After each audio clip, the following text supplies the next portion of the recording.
Well, welcome to Family Matters. One of the many reasons why we don't have a large following is because we keep changing up the days and times, mainly me. But anyway, this will pretend it's Wednesday, but it's actually Thursday, in case you guys are wondering. But one and only Kevin Peterson, I'm Jay Staples, and we're going to do this all, you know what? We're going to pretend like it's a Wednesday, but Family Matters every week. We answer questions. Kevin, we try to stump him. We try to make him speechless, but keep the questions coming. And covering everything from codependency, substance misuse, substance abuse, addiction, mental health, parenting, whatever. You know, you'll even teach you how to fold your laundry, like I saw before the show. So ChronicHope.us has got all kinds of free resources. He's got all kinds of seminars and trainings and so forth like that. I don't know if I'm allowed to talk about it, but it's to be determined. ChronicHope.us, check out all. He's got a private Facebook page if you're a family member suffering, let you know that you're not alone, you're not unique. And do what I always do and creep them on Instagram, Kevin W. Peterson. It's enjoyable. Welcome, Kevin. Hey, Jay. How you doing, my friend? Oh, it feels like a Wednesday, but, it's a Thursday. I'm just excited to see you. I mean, you bring joy to my life. I try. and the feeling is so mutual. You are the sunshine of my life. Well, let's get right into it because I don't take compliment very well. So let's just move on to the next topic. All right, I'm ready. Hit me. Caught vaping THC, and we suspect he's doing other substances, including drinking. Through it all, though, he's kept straight A's. And that's great, but that doesn't make it okay. And that's the very important thing is parenting. I don't know if we're in high school or college here, but the damage that he's doing to his brain and the development of his brain is so severe that we probably need to start laying it down. That's why in my book, Chronic Hope, Families in Addiction, and in my other book, Chronic Hope, Parenting the Addicted Child, I said we're going to set boundaries in 3 categories: drugs and alcohol. So what I would say is let's just start doing drug testing right away. You can take them to a facility, or you can take them to Walgreens and get one there. And that's only going to tell you positive, negative. But but it can possibly screen. The facility is always a better choice. So let's do that. And then the second category is work or school. And so we're going to measure and see how he's doing. And if he's doing well, great. He's doing well. Fantastic. And then the last category is behavior with the family. And we're just going to set some simple boundaries. No lying, no, bullying, no hitting, just the basic kindergarten stuff. I don't care how old he is. And then have a weekly meeting and see how things are going. And it's great that he's getting good grades, but that doesn't make it okay for him to be doing vaping every day and then smoking pot and anything else, because there's long-term damage effects that'll happen to his brain. That's the answer. Well, it's also a good reminder is you don't necessarily have to. It's not just like your kid all of a sudden is going to flunk all his classes, or he's going to start, getting tattoos or, whatever it may be. Like there's, sometimes it goes down pretty quick, but I mean, I think it's a good reminder that great, he's getting straight A's, but it doesn't necessarily mean like the consequences should not go away just because he so happens to get straight A's. So you don't have to hit rock bottom. There's still, the topic here is great getting straight A's, but he's still doing a lot of things that are probably illegal. Let's just say that. So yeah, illegal and damaging. And so we want to be proactive, not reactive. We want to get ahead of this, not wait till he blows up. Good reminder. Yeah. My daughter has struggled making friends and socializing much with really anyone. She says her friends are all gaming and online communities. We're concerned. As you should be. There's no, if she has fun doing that, that's great. There's nothing wrong with that. But if that's where she's going to spend her life, like they're not going outdoors, no exercising, no interacting with real people, no extracurricular activities that engage with actual humans, that's the answer is no.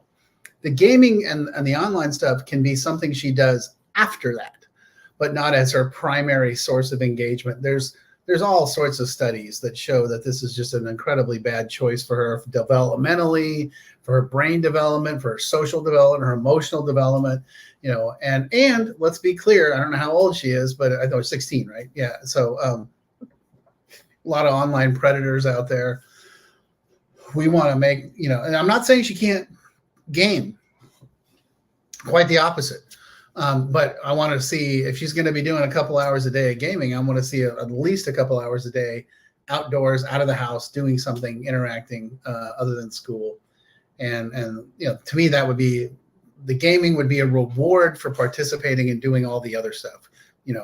No struggling with drugs and alcohol, doing well in school and doing well at home. Great. Then, for these hours you can game and make it, and there's nothing wrong with that.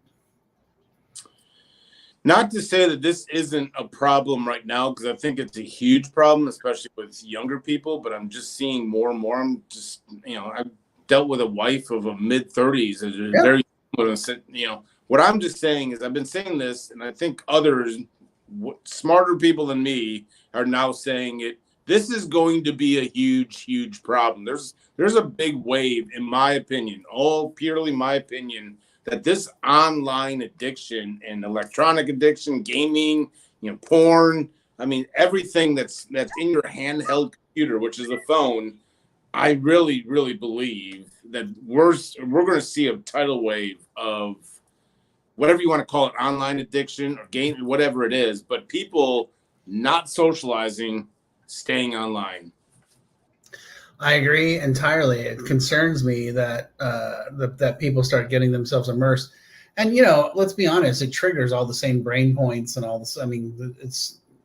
I totally get it. I totally agree with you. This is something that it's new territory for us, but it's also, our parents were like, "You watch too much TV, your brain's gonna rot," and they were right, and so it's got to be kind of along the same lines. Amen. All right. You're talking about drug testing. I was shocked to find out that the drug tests do not test for fentanyl. A kid in our hometown recently died from fentanyl poisoning. Our son, who we've been testing randomly, has admitted to using fentanyl. I hear a lot more. Fentanyl is not showing up on drug tests. Wow. Okay. Well, and then we definitely need to start doing some research on who makes the drug test that it does show up on, because definitely the folks that I've worked with and the families that I coach, we have definitely had the ability to catch this on some level. I guess unless I'm mistaken. So yeah, let's do some legwork and let's figure out who does that. I know it may now. I want to be honest, okay, you're drug testing him and he's doing fentanyl. Fentanyl, like most opiates, doesn't stay in your body very long. So I'm willing to bet if you're not testing him the day of or the day after, you're probably not going to get a positive response. I'm guessing, Don't you? I think you specifically have to test for fentanyl, and that I was just talking with a bunch of lawyers that are in my men's group, and Dallas County, they're saying the same thing, is their probation and Dallas County drug tests are not picking up fentanyl. So they have clients that are actively using fentanyl and passing drug tests while on probation. The county knows it, everyone knows it, and supposedly the word is that fentanyl testing is too expensive. Now, you said it before, I'm not well versed on this. I just know that I think there's a separate fentanyl test that is any lab. You can, if you're going through the lab, I believe that this is talking about the Walgreens or That was the other thing I was going to say is we might want to step it up and not just do a over-the-counter test. We may want to be going into a facility. Just those things. I think people are believing that those tests you get at Walgreens or off the counter at Walmart or anything, that's the end all be all. Like that, we talk about a lot going to a lab and going thorough testing. That Walgreens test will highlight some. It's positive, negative, but it's what you get for. You get what you pay. Yeah, you're probably going to catch some. I mean, if they've been drinking, you'll catch that. If it's marijuana, you'll catch that. It'll catch amphetamines. But then again, if they're taking, ADHD meds or stimulants, it's going to, there's a lot of variance there. So what I would be really careful, I always tell my families, I would much rather that you go to a facility for the first month or two, and because we want to, not just that we want to see better positive, negative, we want to see numerical readouts for how much, and then we want to see that number coming down. So I think there's a lot of reasoning behind that, and there's even some people that do like in the mail type of stuff too. So there's lots of opportunity there. There's lots of options there. The Quest labs, the nearby labs, not at the Walgreens off the counter. Yeah. I highly suggest they'll be able to catch fentanyl. Just tell them you want to test for everything. They can test for synthetic. They can test for anything. It's a lot better than what you're getting off the counter. So, yep. I was just at Quest on was it Monday or Tuesday? Tuesday. Got my blood tested. I get quarterly testing.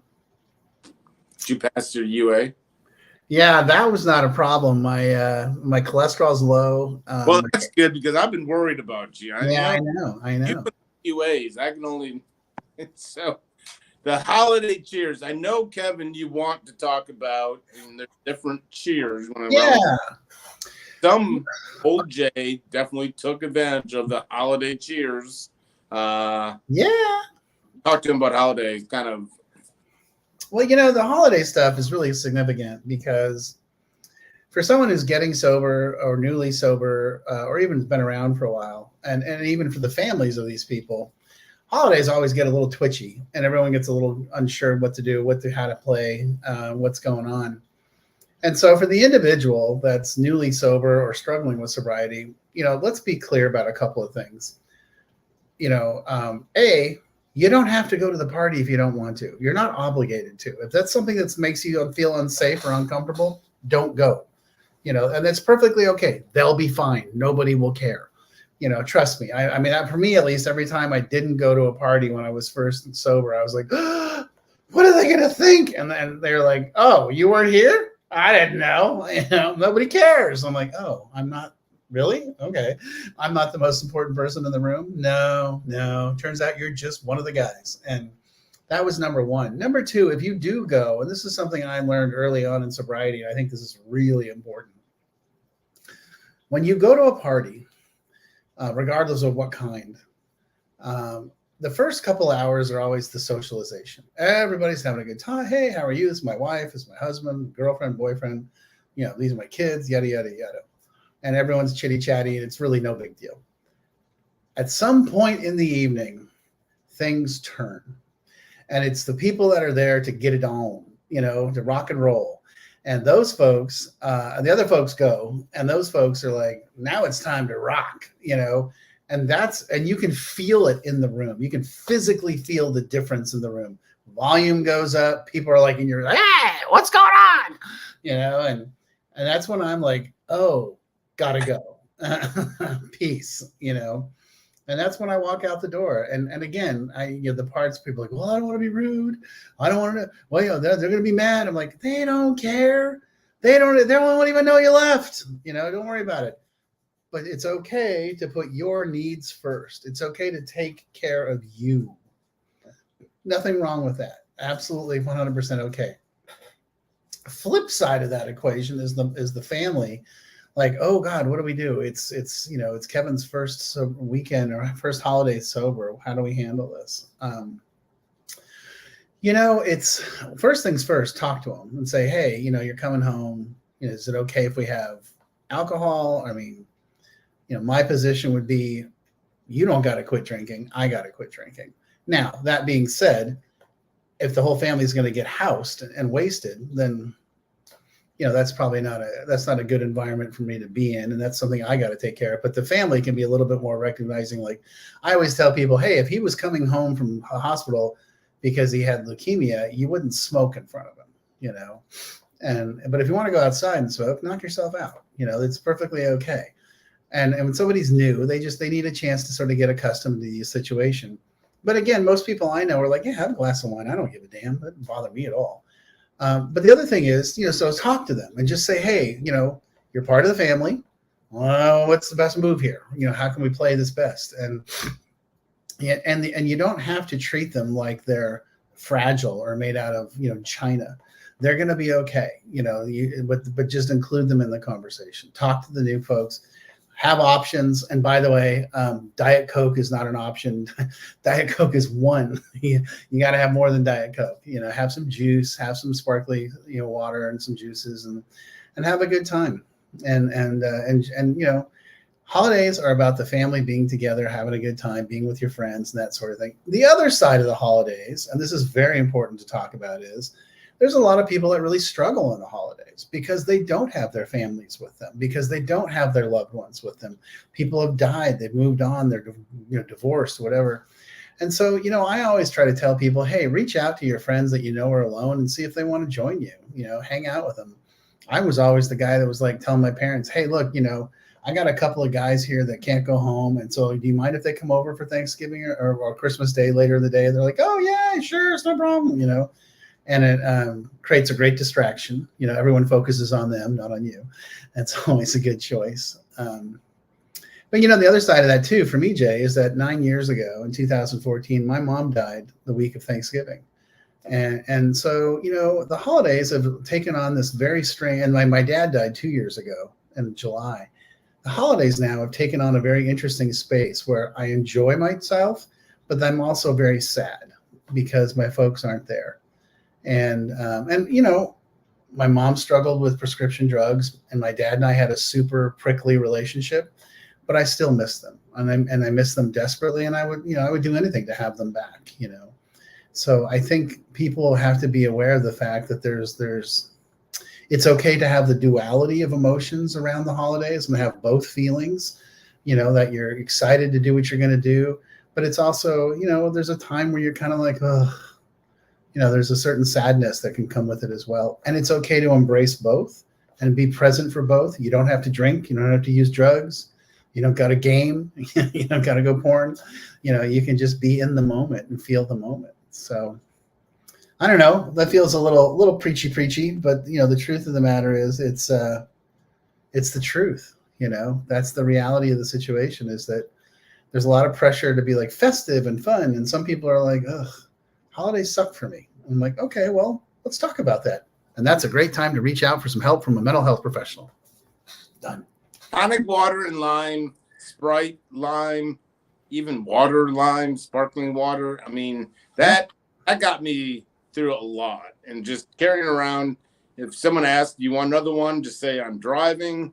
Lo and behold, here I thought that people would be making fun of me and asking deep questions. Doesn't turn out. Normally they ask, you want one? No. They move right on to the next room. So tonic water and lime looks exactly the same. If you're uncomfortable, sip it, but there's bring a sober buddy, have a sober plan, all these other things that I did early in recovery. I had a sponsor, brought someone in, had a code word. Absolutely. Bring a friend, set a time, have a plan. It's like, when party starts at 7, and at this point in my life, it's like 7, and at night.